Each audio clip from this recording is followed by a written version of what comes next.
ଆଞ୍ଚଳିକ ପାଣିପାଗ ବିଭାଗରୁ ମିଳୁଥିବା ସୂଚନା ଅନୁସାରେ ମାଡ଼ି ଆସୁଛି ଆଉ ଏକ ଘୂର୍ଣ୍ଣବଳୟ। 20 ଜିଲ୍ଲାକୁ ୟେଲୋ ଆଲର୍ଟ। ଆସନ୍ତା 4 ଦିନ ଯାଏଁ ବିଜୁଳି ଓ ଘଡ଼ଘଡ଼ି ମାଡ଼। ଖବରଟି ଜାଣିବା ପୂର୍ବରୁ ଆପଣ ଯଦି ଆମ ଚ୍ୟାନେଲକୁ ପ୍ରଥମ ଥର କରି ଆସିଛନ୍ତି, ଚ୍ୟାନେଲକୁ ସବସ୍କ୍ରାଇବ କରିବା ସହ ଭିଡ଼ିଓକୁ ବହୁ ମାତ୍ରାରେ ସେୟାର କରିବା ପାଇଁ ଜମାରୁ ବି ଭୁଲନ୍ତୁ ନାହିଁ। ଆପଣଙ୍କ ଅଞ୍ଚଳରେ ପାଗ କିପରି ଅଛି ତାହା ଆମ କମେଣ୍ଟ ସେକ୍ସନରେ ଜଣାନ୍ତୁ।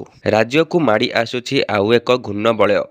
ଅକ୍ଟୋବର 7 ତାରିଖରେ ଘୂର୍ଣ୍ଣବଳୟ ସୃଷ୍ଟି ନେଇ ଆକଳନ କରିଛନ୍ତି ପାଣିପାଗ ବିଜ୍ଞାନୀ। ଘୂର୍ଣ୍ଣବଳୟ ପ୍ରଭାବରେ ଆସନ୍ତା 7ରୁ 12 ତାରିଖ ଯାଏଁ ରାଜ୍ୟରେ ବର୍ଷା ଲାଗି ରହିବ ବୋଲି ସୂଚନା ମିଳିଛି। କେନ୍ଦ୍ରୀୟ ବଙ୍ଗୋପସାଗର ଘୂର୍ଣ୍ଣବଳୟ ସୃଷ୍ଟି ହେବାର ସମ୍ଭାବନା। ଏହାର ବିଶେଷ ପ୍ରଭାବ ଉତ୍ତର ଓ ଉପକୂଳ ଓଡ଼ିଶା ଦେଖାହେବ। ଅକ୍ଟୋବର 9 ତାରିଖ ବଙ୍ଗୋପସାଗରରେ ଆଉ ଏକ ଲଘୁଚାପ ସମ୍ଭାବନା ରହିଥିବା ନେଇ ଭାରତୀୟ ପାଣିପାଗ ଆକଳନ କରିଛି। ଟ୍ରପ୍ ଲାଇନ୍ ପ୍ରଭାବରେ ରାଜ୍ୟର ମେଘୁଆ ପାଗ ସହ ହାଲୁକା ବର୍ଷା ଲାଗି ରହିଛି।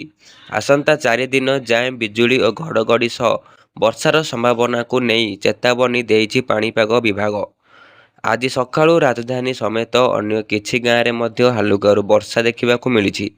ଆଜି ପାଇଁ ବିଜୁଳି ଘଡ଼ଘଡ଼ି ସହ ବର୍ଷାର ସମ୍ଭାବନାକୁ ନେଇ 20 ଜିଲ୍ଲାକୁ ହଳଦିଆ ଚେତାବନୀ ଦେଇଛି ବିଭାଗ। ଓଡ଼ିଶାର ଜିଲ୍ଲା ଗଞ୍ଜାମ, ଗଜପତି, ନୟାଗଡ଼, ଖୋର୍ଦ୍ଧା, ପୁରୀ, ଜଗତସିଂହପୁର, କେନ୍ଦ୍ରାପଡ଼ା, କଟକ, ଅନୁଗୁଳ, ଢେଙ୍କାନାଳ, ଯାଜପୁର, ଭଦ୍ରକ, ବାଲେଶ୍ୱର, ମୟୂରଭଞ୍ଜ, କେନ୍ଦୁଝର, ଦେବଗଡ଼, ସମ୍ବଲପୁର, ବରଗଡ଼, ସୁନ୍ଦରଗଡ଼ ଓ ଝାରସୁଗୁଡ଼ାକୁ ନେଇ ୟେଲୋ ୱାର୍ଣ୍ଣିଂ ଦିଆଯାଇଛି।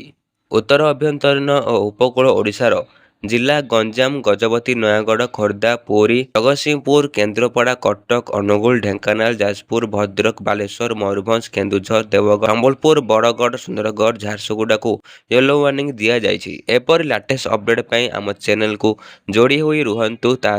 ସେଥିପାଇଁ ଚ୍ୟାନେଲକୁ ସବସ୍କ୍ରାଇବ କରିବା ସହ ଭିଡ଼ିଓକୁ ବହୁ ମାତ୍ରାରେ ସେୟାର କରିବା ପାଇଁ ଜମାରୁ ବି ଭୁଲନ୍ତୁ ନାହିଁ ଏବଂ ଆପଣଙ୍କ ଅଞ୍ଚଳରେ ପାଣିପାଗ ଅବସ୍ଥା କିପରି ଅଛି ତାହା ଆମ କମେଣ୍ଟ ମାଧ୍ୟମରେ ଜଣାନ୍ତୁ।